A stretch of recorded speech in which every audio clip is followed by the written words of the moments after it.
unfortunately, because of sometimes baggage that we all carry, it just didn't work out. If it was a relationship that just happened before his time. What Usher just revealed about TLC's Chilli will make you gasp, because it changes everything about every relationship he has had since, from cheating on the one woman his fans and his own mother approved of. I wish that we were able to really work out our issues, because if we had met later, this would be a totally different behind the music. To marrying a woman the entire world hated, firing his mother because of her, and then cheating on her with her own bridesmaid. Yeah, they had it all wrong. They just didn't know who I was. Yeah. And they kind of didn't give him enough credit to know that he didn't marry that person. What Usher's love life has cost him, and what Chilli just confirmed about how she still feels, is the part neither of them can let go of. So let's get into it. Usher Raymond was born on October 14th, 1978, in Dallas, Texas. But it was Atlanta that made him. His mother, Jonetta Patton, moved the family to Georgia because the city's music scene was exploding, and she believed her son's voice was too big for the life they were living. She was not wrong. By the time Usher was 12, he was competing on Star Search and catching the attention of people whose phone calls could change a career overnight.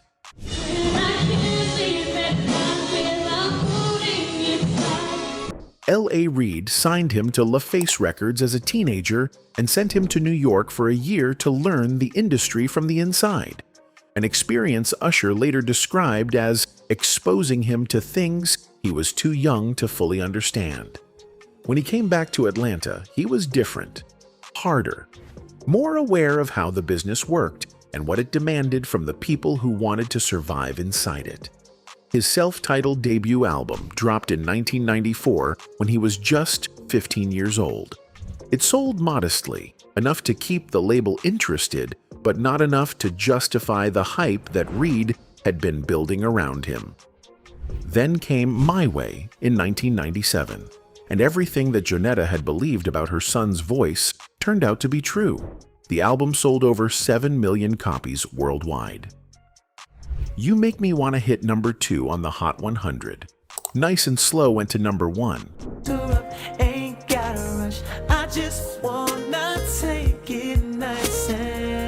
Usher was 18 years old and suddenly one of the biggest male vocalists in the country, with the kind of looks and stage presence that made women lose their composure at concerts and teenage girls tape his poster to their bedroom walls. The industry wanted him single. His fan base wanted him available. And for a few years, that is exactly what he was.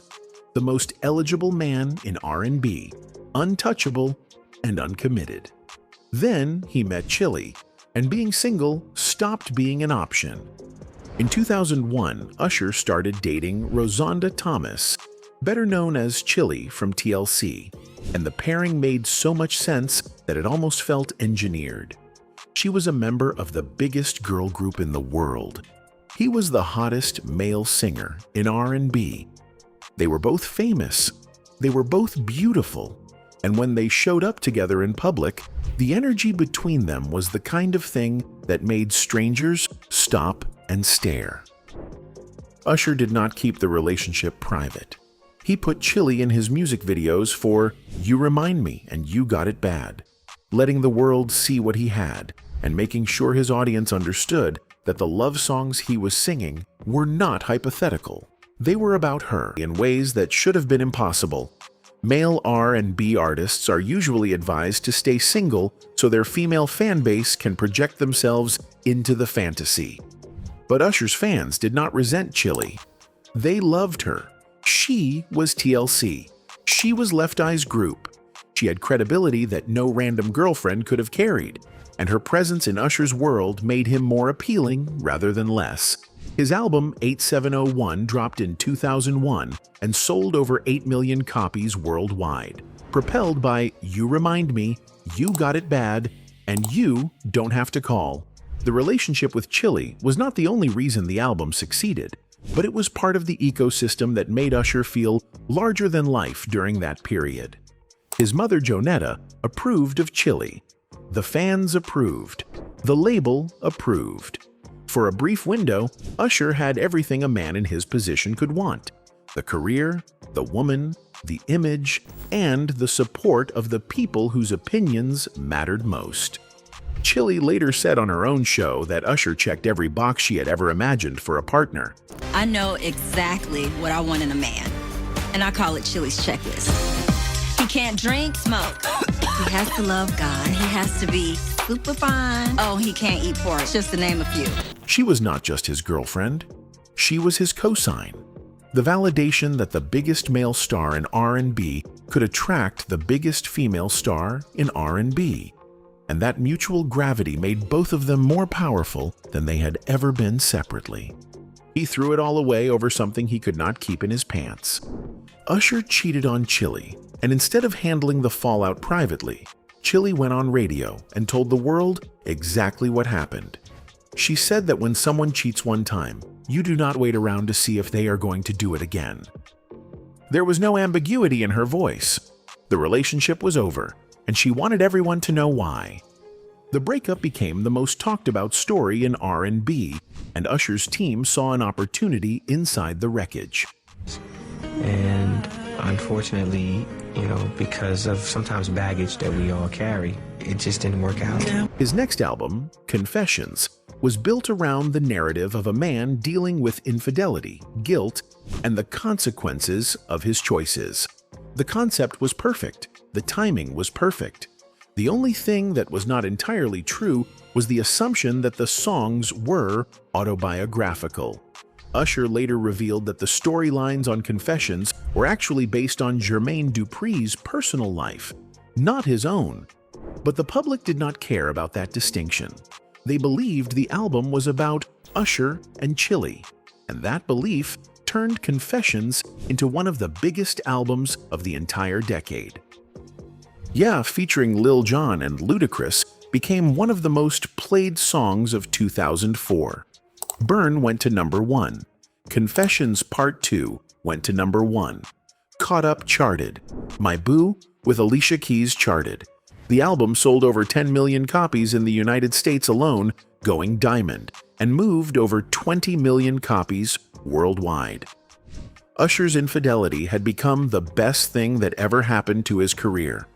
The pain he caused Chilli had been alchemized into commercial gold, and the woman whose heart he broke never saw a penny of the profits generated by the story of their breakup. After the split, Usher dated models including Naomi Campbell and moved through relationships the way his fan base expected him to: visible, glamorous, and ultimately temporary. The industry wanted him single and available. His numbers reflected that. Confessions had made him the biggest R&B artist of his generation and one of the biggest pop stars on the planet. He was winning Grammys. He was headlining arenas. He was the standard that every male vocalist who came after him was measured against. Everything was working because the formula was simple: stay single, stay desired, and let the music do the rest. Then, he made a decision that nobody around him supported, and it nearly destroyed everything Confessions had built. In 2007, Usher married his stylist, Tameka Foster, and the reaction from his fan base was immediate and vicious. Fans did not approve of Tameka's appearance. They did not think she matched the image of what Usher's partner should look like.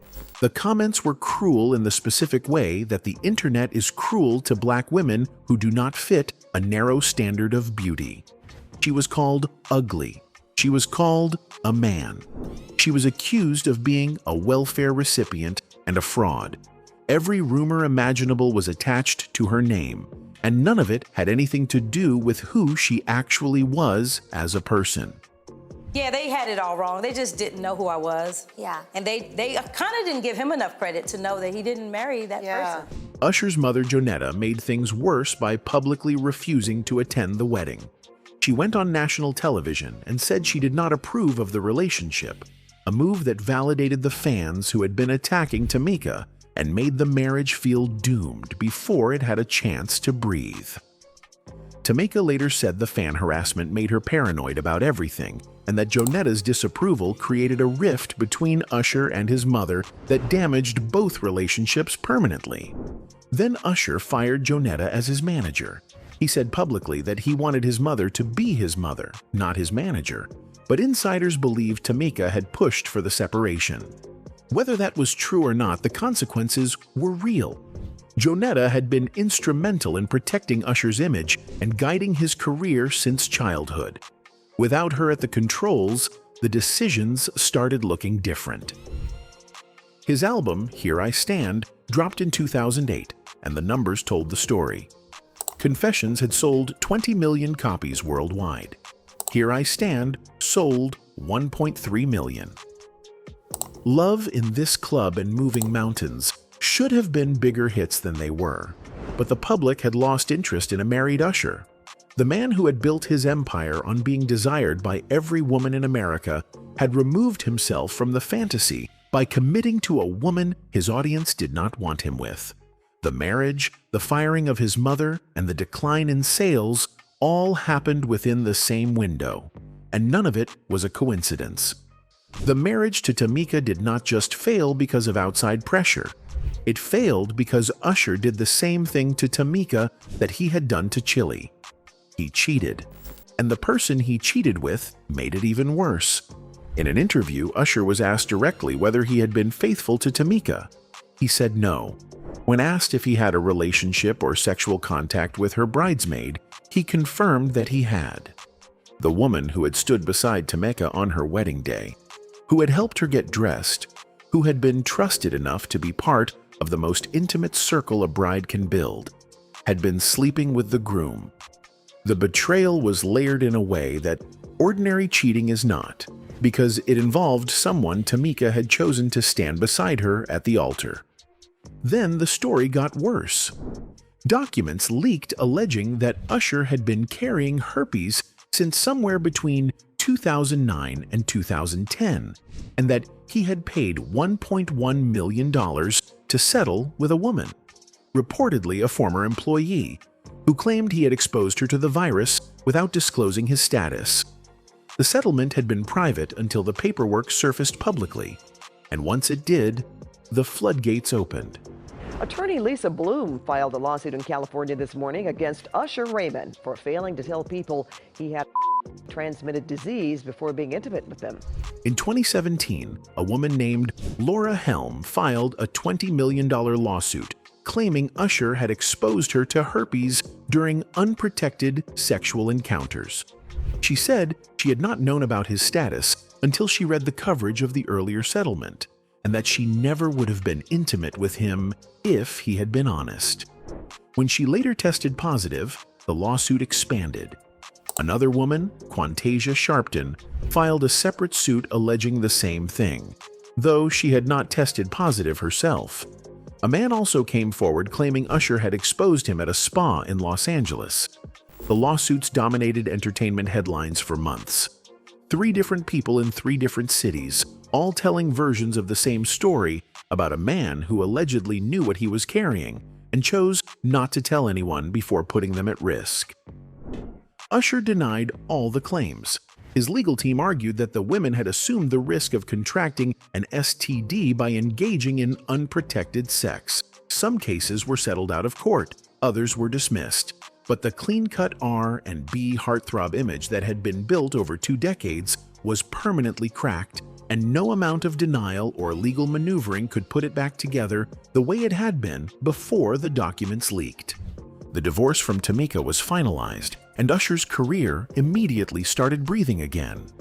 His album Raymond vs. Raymond sold better than Here I Stand, proving what the industry had been saying all along.